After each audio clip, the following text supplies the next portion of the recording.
What's up, everybody? Running the table, back at it again. Episode 2, season 2. We are here. Let's go. Huge weekend in the NFL this past weekend, and we got a huge one coming up. Today, we're going to be going over divisional round, a little preview of the championship matchups, and then we'll finish it off, talk about the Natty, a little bit of college football. Yep. First game in the divisional round. This game was electric. Bills Broncos in Denver. Denver Yep. won 33-30. Did Cooks catch that ball? Is that a catch? No, I think technically it is. I was talking to one of my buddies and we were saying it really depends on what side of the ball you are on. I think that if you're a Broncos fan, you say obviously not. But I mean, again, per the rules, he had control of the ball, knee was on the ground. If Aaron Rodgers is a Steelers fan, if that Aaron Rodgers knee down, just like, essentially flexing the football in between his arms was dead, then so should that. Yeah, that was tough. That was tough I because honestly that's don't game. know. I don't Well, know here's if the you call thing. it a catch or not. Here's the thing, though. You got to realize is again, we're gonna kind of talk a little bit more about the game, but I mean, being real, Zach, do you think that this Bills team would have went into overtime and won that game? No, I really don't. Yeah, thank you. It just If they go into overtime, does Bo Nix hurt his ankle? well, they went in overtime. Denver had the field goal to win it. I just think that the way this game unfolded late was you could kind of see why Sean McDermott is no longer there. And Whoa. I I at first was on the train of that's crazy. He shouldn't have been fired. Now I'm kind of thinking to myself, this is, I want to say 7 years with Josh Allen, where you've gotten nothing really done. I mean, you've made it to the AFC Championship game. That's impressive. But is that enough to just keep doing this year in and year out? And they're very similar to the Ravens. It's becoming a, I would say they're almost more similar in that regard, like with what you're going. It's almost more similar to I don't know if you could say Ravens, but again, they gave Harbaugh how many seasons? yeah. Harbaugh has the I ring. can't. Harbaugh has the ring, but that's Yeah, but that over was a saying. Yeah, decade but ago. here's the thing, and this is my argument to that because I think that again, you're known for those kind of takes, but Yeah, yeah, I think that here's the thing. I watched, and again, you guys will find if you listen to the show a lot, and Zach knows from our multiple or countless arguments. I compare a lot. I draw a lot back to my teams. So with the Steelers, Mike Tomlin always had that fallback of, yeah, but you're not giving me like I get I have this like one really good guy. Just because you have Shohei Ohtani on your team doesn't mean you win the World Series, kind of thing. Like, he can help you win a lot of games, but in the end, like again, Keon Coleman is your wide receiver one. Who's yeah. been their wide? I mean, again, Him and Diggs, Shakir is but and you could even say like Diggs for a little bit, but like Diggs was still like I don't know. I don't know if you could say he was like that elite like number like one kind of guy in Buffalo. yeah, I mean, during he his was time certainly there. good. Yeah. No, he was certainly an elite receiver there, but I certainly think Allen has enough weapons to win. I just think it comes down to something at the end of these games where it's like you look back year in and year out, and it's like the Mahomes pass to Kelsey in overtime, the that's Brandon out of his Cooks catch. control. It's like these these events, it's like they may be out of his control, but I think Allen could have done a lot earlier to kind of manage this game. But their defense was injured all year. They had no shot with that defense to hold Denver down, and they didn't. Denver scored 33 points. It Well, yeah, it was a and tough one if you're a Buffalo fan. yeah, but again, I think that this game again, Allen threw two picks. He had the fumble late. Like these are things that you have to take into consideration, and that's not Sean McDermott's fault. Again, you just put up 30 points on this Denver defense who again, if you were to tell a Denver fan 2 weeks ago that they were going to give up 30 points in a game, they would have Yeah. looked at you and asked you like Are you who like crazy? yeah, Yeah. like they would have asked who'd you bring back, the 16 Broncos offense? Like that's the kind of offense that it was going to look like. This Broncos defense is unbelievable, and we're going to get into it earlier or later on in the episode, but it's going to be really interesting against this Patriots team. Yeah. But that'll Next take us game. into the next game. Yeah. Sorry, you got it. You got it. I'm looking at this game and I'm just audibly laughing at Seahawks 41, 49 6. I mean, this was just my language, a complete and utter shit show for the 49ers. And I only think it gets worse from here. I think you're going to start to see a trend down for them. Like, you got the off-field stuff with Brandon Ayuk. Your defense is banged up. You did get Warner back. That didn't really help much of anything. And it wasn't really like the Seahawks just went up and had an offensive masterclass against this team. I mean, you got kickoff returns for touchdowns, Kenneth Walker with 120 yards, Sam Darnold barely even threw for 150, and you're losing by 35 points. Seattle's legit. Their defense is unbelievable. I think it's the new era of the Legion of Boom. I think they're going to end up winning the Super Bowl. I don't even think it'll be close. But they handle business, and they won a game by a lot that they should have won by a lot. Yeah, I think that a big thing in this game you obviously have to acknowledge is no George Kittle. It hurts that offense a lot, but is it 35 points different a lot? No, it's certainly not. Brock Purdy looked like for the last couple weeks like he was just like a man possessed playing some of these games. I mean, some of the numbers that this guy was throwing out were just absurd. And I think that again, he finally just kind of hit into a buzzsaw there with this Seattle defense. It doesn't get much better than this. All three levels. Again, it really sucks because thanks to CJ Stroud, which we're going to shortly get into. We'll get into that. We'll do that game last. Yeah. Okay. Oh, we're going to do that one last. Okay.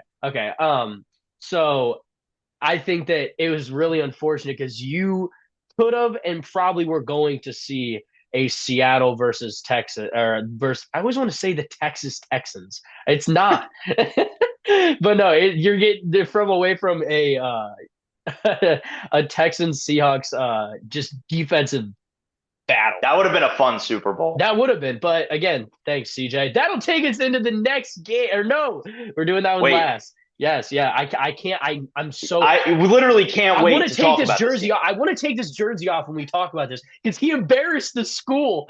He embarrassed any professional football player that has ever rocked out of that school ever. He's embarrassed, and he embarrassed them all of them. Sunday night game, Rams Bears overtime thriller. Yep. This one was an insane game. Yep. Caleb Williams at the end of the game, 4th and 4 from the 13-yard line. That was one of the best plays I've ever seen. And he ends up throwing a 45-yard pass to Cole Kmet in the end zone to save the day. It was legendary. The Magic didn't withstand. They end up losing in overtime on a bad interception. And I'll say, fuck DJ Moore. Fuck DJ Moore. That guy is lazy. He didn't run his route. He was doing it the entire fourth quarter. He lost them that game. That pick was not on tape. Wow. Okay. Yeah. No, I think again that play was, in all seriousness, one of the best plays that I've ever seen on a football field. It's up there, bar none. I mean, that the rollout. I mean, I only again like he could barely even see where he was throwing the ball. Like I think at that point, again, they're professional athletes. They, there's a reason they're on the field and I'm the one sitting on my couch. Yeah. But again, like I don't even know. It's almost like you just throw it to a spot and hope someone's there. But again, this Rams team, Matthew Stafford, man, he's putting together a case. I would love to see Matt Stafford get an MVP, and I think this helps because again, now did he have the game of his life? No, but again, he kept the Rams in the game. Goes for 260 in the air. Doesn't throw a touchdown, doesn't throw any picks. He keeps the game clean. Again, so when you're playing in these, again, bad weather games, they said it was going to be a big effect on him was going to be, oh, well, these Rams players, how are they going to play? How are they going to be able to, throw the ball in the snow? And Matt Stafford had zero issues at all night long. And again, here's a big thing. He shared the wealth. You could kind of tell that big play offense wasn't going to be there, especially with it being that, snowy, cold game. But again, you've got three different receivers or four different receivers going for 30 plus in this game. Again, sharing the wealth, veteran quarterback. Love to see it. Super excited for this next week. And I'm going You to even do the, have in this game, it almost seemed like towards the end of the game watching this that Sean McVay almost wanted to lose this game on 3rd and 10, giving the ball back to the Bears with a run play, essentially saying, here, we're not even going to take a shot to get the first down and mm, end the game. We're just going to punt the ball to you. We're going to run the ball for 1 yard with Blake Corum, and then we're going to punt it to you. I I don't think know, his especially, I his don't know. coaching could have easily cost them that game. Luckily, it didn't in overtime, but a lot of boneheaded moves by McVay there. I agree there, especially with how lucky this Chicago team has been late in games. I Yeah. mean, again, you've seen it all year long. I mean, Caleb Williams is a magic man. He's done it. He's done it the entire year. And again, this one was simply just the magic ran out. I mean, again, you want to talk about the deep ball to DJ Moore for the Green Bay game. I mean, you can keep on going on and on and on, but I um, guess DJ Moore wanted to stop playing after the Green Bay one. He just decided yeah, to stop running routes in that this was good game. enough. That was good enough. Yeah, good enough Hey, for he him. made his quota for the year. He's done. He's clocking out. That will take us into possibly one of the greatest performances of all time. The Patriots beat the Texans 28-16. And This Zach, I'm almost gonna didn't go. seem like a real game. I have an interesting stat this episode. I'm excited to hear this. CJ Stroud's passer rating. He could have spiked the ball into the ground every single snap, and he would have had a higher passer rating than what he put up against the New England Patriots in a divisional round with the best defense in the NFL. It was abysmal. Absolutely. He throws the ball, he throws four interceptions. Four. Four. Zach, like I feel like it's difficult to do that. Yeah. The way Yeah, he did it, too. These weren't good interceptions. It was and the only time the Patriots capitalized on a turnover in this game, the entire game was a pick six in which the interception literally led to yeah, 6 points. yeah. Uh, and the Here's Texans defense played unreal. unbelievable. They forced a bunch of I think May fumbled the ball 4 times. Yeah, Luckily, he and recovered Woody Marks. twice. Yeah, shout out to Woody Marks. I mean, again, you talk about this Texans team really showing up when it matters, and I'm not even upset that the Texans lost. I'm more upset that this team just wasted this team. Yeah. Like this team was really special, man. I mean, you had the pieces to be really, really great. And again, we said it. I think you might have actually said it. Obviously, we weren't recording the pod yet, but you said the only person that is going to stop this team from winning the Super Bowl is CJ Stroud. The And he only did that. way, yeah, the only way that the Texans win is if CJ Stroud plays well. And I think if you look at this game and lens out from it, and you look at what Davis Mills did with the Texans when Stroud was out this year, I think this game is flipped the complete opposite. And I think that if you make the change at halftime or even earlier, the Texans win this game and Davis Mills would have held onto the ball. CJ Stroud looked like he had never played a down of organized football in his life. That cost him. They're at home now. Now you go to the drawing board for next. so with that being said, do you legitimately feel like if you are the coach, if you're D'Amico in the locker room at halftime with what you got, do you take CJ Stroud out of that football game? I think if you're D'Amico Ryans, you do two things. One, you tell your defense you're playing unbelievable. You have to play better and you have to score.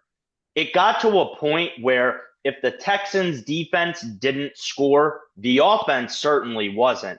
And when you have to say that first thing, it brings you to the second point of oh, wait, maybe I shouldn't be putting out Stroud for the second half. I think Mills changes this game. He holds on to the football, game manages a lot better.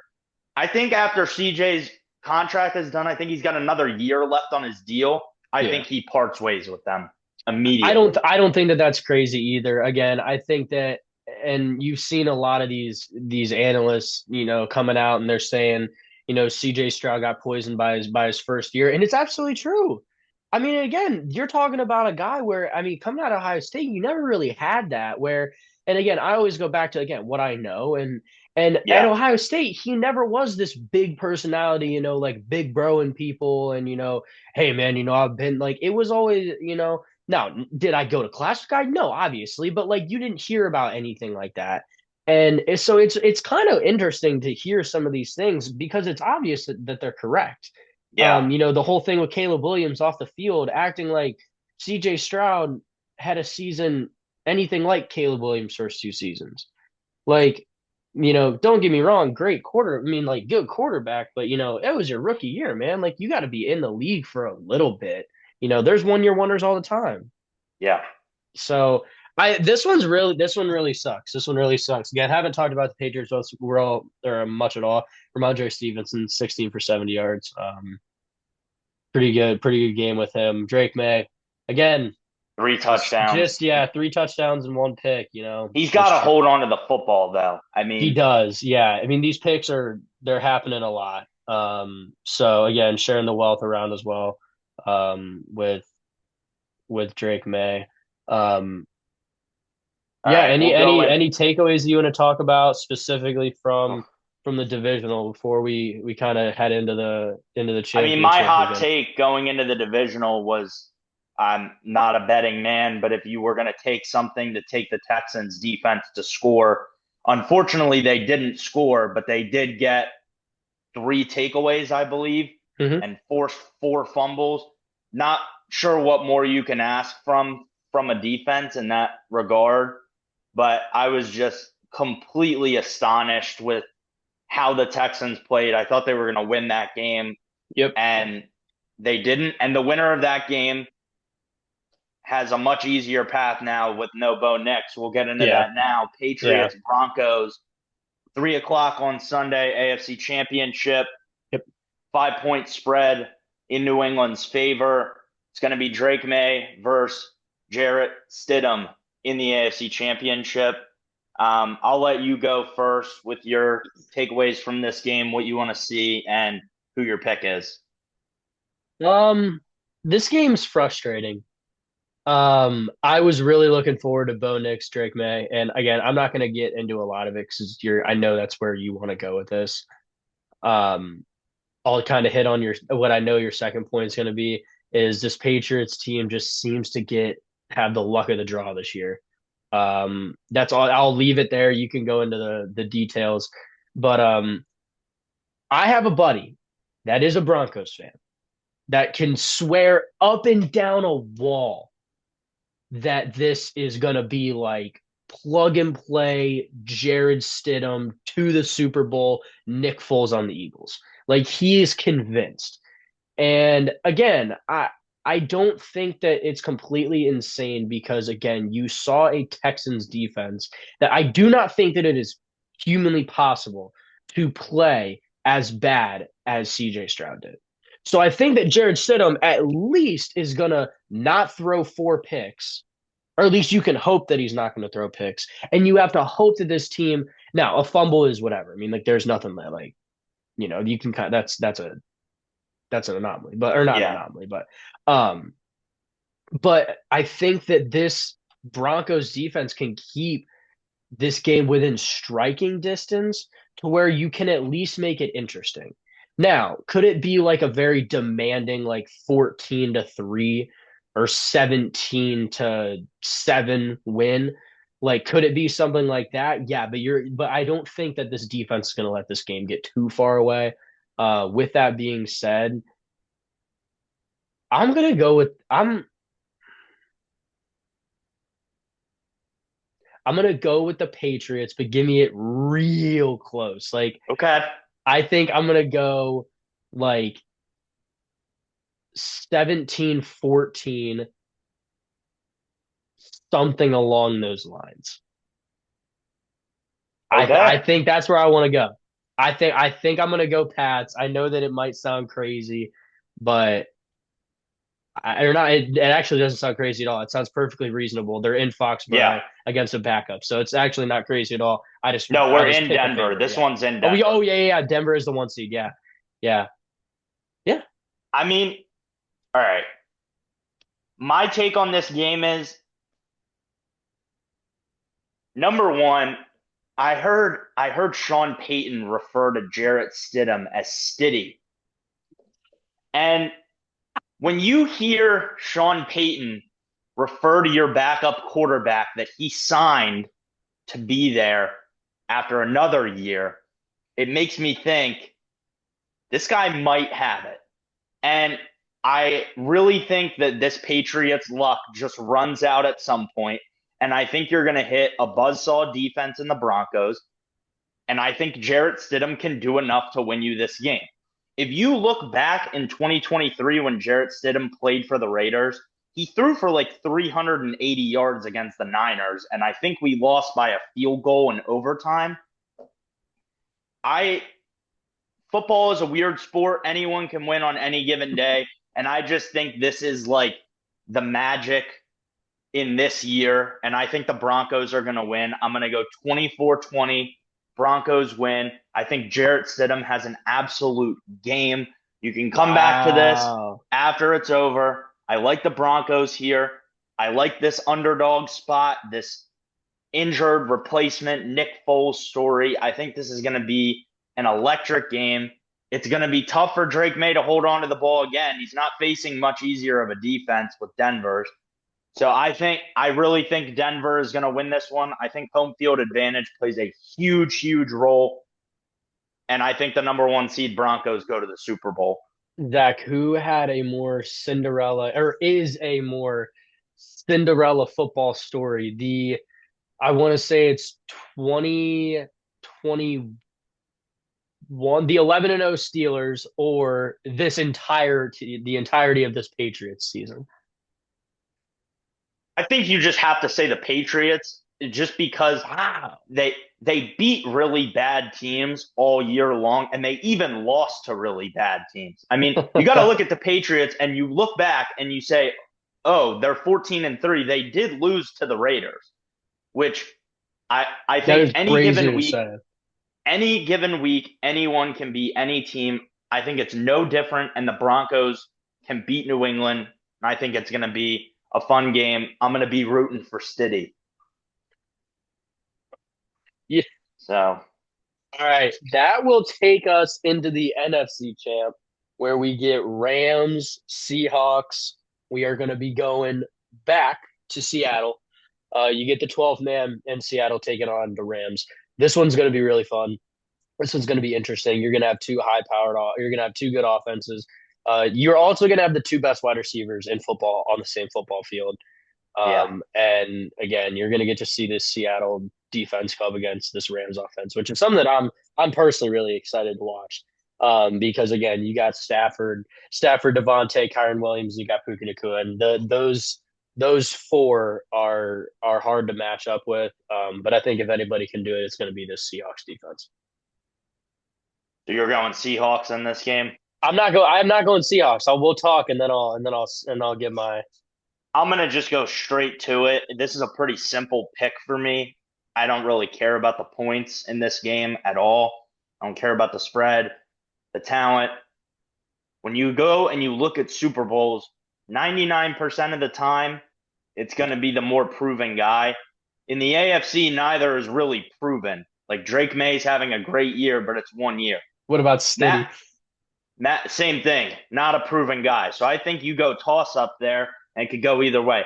Here, you'd have to think about it in perspective of do you think Sam Darnold is going to be in the Super Bowl or do you think Matt Stafford, who's already won and gone to the playoffs, I think the last 4 years, I think it's pretty easy. I would rather have Matthew Stafford, his weapons, that defense. So I think it's going to be the Rams. I think it'll be a blowout too.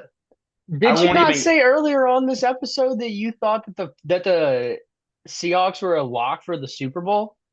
I think they're a lock for the Super Bowl with the defense, but when you look at it and then you think, oh, Sam Darnold is our starting quarterback in the NFC Championship, it kind of makes you backtrack a bit. And then I'm going to put my money on Matthew Stafford any day of the week. See, If the Seahawks defense plays out of their mind, which they easily can, this would be a close one, and I think the Seahawks win. But other than that, I'm taking Matt Stafford in a big time game over Sam Darnold any day of the week. I think that the biggest thing that it comes down to is that this defense is unbelievable. It's another one. It's another one of those defenses similar to Houston where they suffocate teams. It's another Legion of Boom. You said it, and we saw what the Legion of Boom does to teams. Again, the Legion of Boom held the greatest scoring offense of all time to what, 3 points in a Super Bowl? Yeah, that was, I think it was six. It Yeah, was like I think it was 38 to six. Yeah. 6. Yeah, again, you're talking, but Ridiculous. again, that's what some of these defenses can do. And again, that's against Peyton Manning and that Broncos team. So if it can be done against them, I think the Seattle can do it again here. And I don't see any reason why at home, might I add, again, you got the 12th man there. I don't see a single reason in the world why Seattle doesn't take care of business here. Great team at home. Um, Again, Matt Stafford, I think he's going to keep it close. I think that again, there's a couple quarterbacks in this league where, if there is a quarterback that's gonna be able to handle one of those defenses, it absolutely is Matt Stafford. Yeah, But he's the guy for it. I don't think that he's getting it done against the Seattle defense. So I'm gonna go with Seattle winning this game, and I think you're gonna get a good old fashioned Seattle and New England Super Bowl. So you've got it being Rams. You Rams got it Broncos. Rams Broncos. All right. And that'll take us into the Natty. This one was a great watch for us Big Ten team fans. Shout out Uh Big Ten. Get rid of the Shout out Big SEC Ten. bias. Yep. SEC haven't been Set in three in a row. three in a Three in row a, without an SEC football team even in the shit. and it's a I'm different team every year. Yep, that's a Indiana, biggest. Yep, it's Ohio not just State, Bama every Michigan. year. It's not just Bama every year. Yep. Uh, and I'm gonna go on a take. I think that now, thanks to Penn State, I mean, it's a good thing that Indiana stepped up because Penn State was on its way out. And Yeah. so I think now again, you get that Michigan, Ohio State, Indiana, and Oregon. And I don't know, you can quote me if I'm wrong. Is Indiana not on the opposite side of yeah, they are on the opposite side as Ohio State and Michigan for the Yeah. Big Ten bracket. So isn't it Oregon and Indiana going for the Big Ten West? And then Makes it a it's little bit so more. much better, man. Because that's what I was so upset about with Ohio State in football was, oh great, we beat Michigan and we beat Penn State. Oh cool, we get to play Iowa in the Big Ten Wait, was this championship. the year they made it back to one? Oh yeah, it was. Now with the addition, it's just one. Because when you added UCLA, USC, Oregon, Washington, I think it's just back to one conference now. Yeah, So, and then you just have the top two teams. But it's like, again, next year, you're still going to have a lot of contenders in the Big Ten. Indiana will still be back. Ohio State, Michigan's going to be good. yep, Even Oregon will still be really good. You get Dante Moore another year. They'll probably end up being the favorites to win the Big Ten. And then you still have the probably. other mid-level teams that still end up being ranked. Iowa, USC. Like that conference is just going to be lethal It is. until time runs out. Exactly. All right. Well, we got 10 minutes left in the episode, so we are going to recap the Natty really quick. To keep it short, Zach, Indiana is the best football team in the country. It's not close. It was never close. It was always Indiana. It was always the Yeah. Hoosiers. As an Ohio State fan, will say played the toughest game that Indiana played all year long, besides Penn State. Besides Penn State, obviously. But again, Kurt Signetti is the best coach in college football. This team, watching it throughout the year, as an Ohio State fan, especially, I was always sitting here you look at the scores after, the weekend games are all done and, oh, Indiana won again. Oh, well, it's just Indiana. They haven't played anybody. Oh, wow, they beat Oregon. Wow. They just went into UG and they Hmm. beat Oregon. And it's like, oh, wow, they just marched into Happy Valley and beat Penn State in a Yeah. whiteout. Oh, all right. Oh, well, we're playing Indiana in the Big Ten champion game. And I'm like, oh, well, there's no way that Indiana with this team is going to beat Ohio State and Jeremiah Smith. I'm like, there's no way D'Angelo Pons is going to lock up Jeremiah Smith, which he didn't. But all year, it's literally a movie, man. It's a Yeah. movie. It's And it gonna was be a super fun to movie. watch. It will It will be a be movie. 100%. Who do you think is going to be cast for? If you had to cast today's actors for Fernando Mendoza and Kurt Signetti, who are you picking? I Kurt Signetti, I mean, you literally just have to get the best coaching actor of all time. I don't even know who that would be. Mendoza, you could just go to New York City and find someone in corporate finance that talks really fast and he would fill in perfectly. But I mean, this team is just electric to watch. I think the funniest thing was on the possible game winning drive that Carson Beck had. I was almost sitting there watching, going, there is no way that Carson Beck is going to march down the field with a game winning drive and win. And if there wasn't a post game, I would have turned it off because I knew there was just literally no possible way Carson Beck had that in him. And he didn't. He truly didn't. Threw the pick. Indiana won. Terrible ball, Mendoza by and the way. Lil Uzi Terrible partying on ball. the field. Awesome. Literal terrible ball too. Yeah, But that by was yeah, I mean that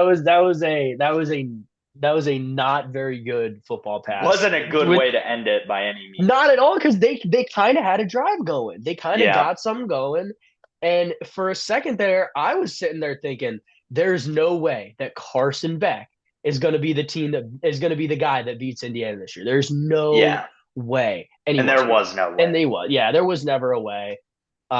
This Indiana team was unbelievable.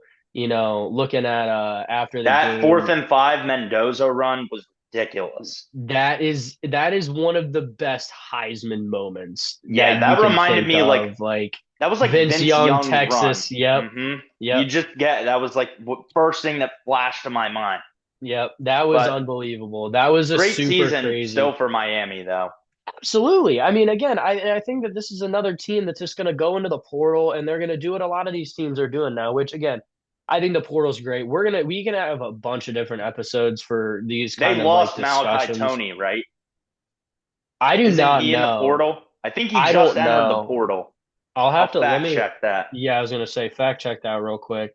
But I mean, I don't know. To like a certain degree, I like what the portal does because it allows for teams like this just to reload, but I also don't because it completely invalidates and takes the importance of recruiting away, Yeah. especially at the skilled positions like quarterback.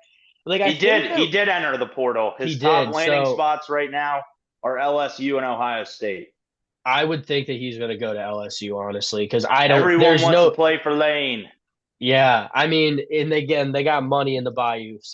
Hmm. Uh, so I think that the biggest thing with I would love Malachi Tony here. I mean, don't get me wrong, but we did just go get like a slot, like speed guy like that Yeah. at a UTSA. You have Chris Henry coming in, and then you're also going to obviously Jeremiah Smith's the Have best Jeremiah receiver. Smith. Yeah, Yep. yeah, we have number 4. So, um, you know, I'm laughing. I know you think it. I know all your friends do. I still don't think he's the best receiver in football, but we can get into that another day.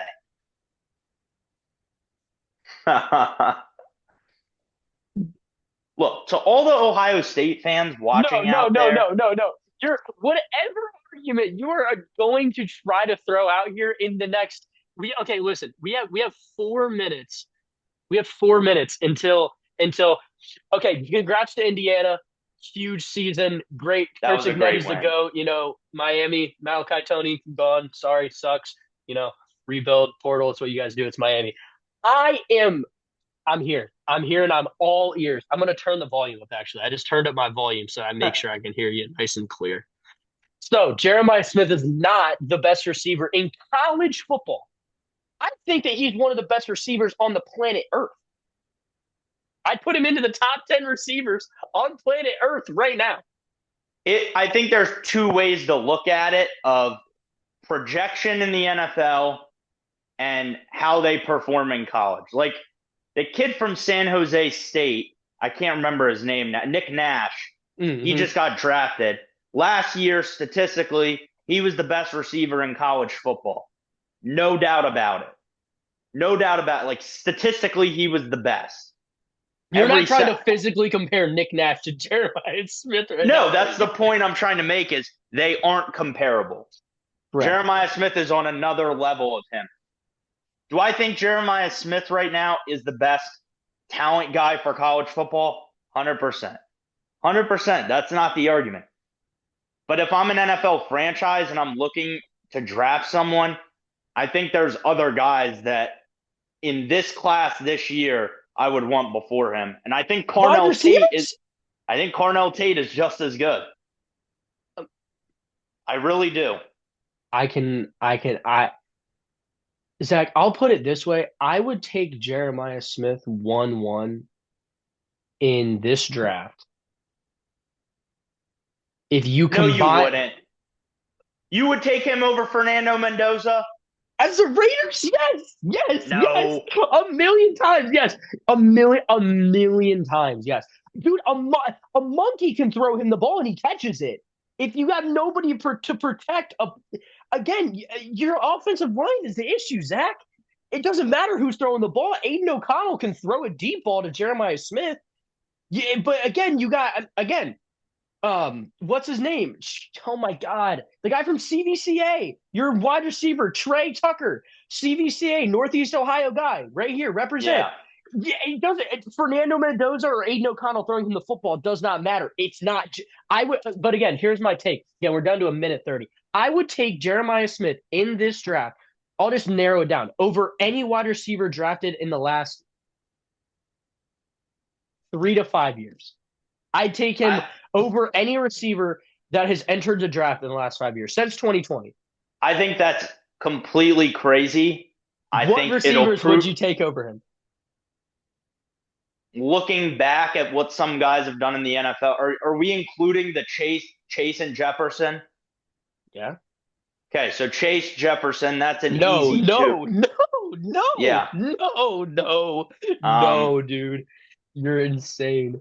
I think I think there's other guys that you throw in there too. Like I think Malik Neighbors is another one that's in there. He's unfortunately he was hurt this year, but Jeremiah is 6'4", 220.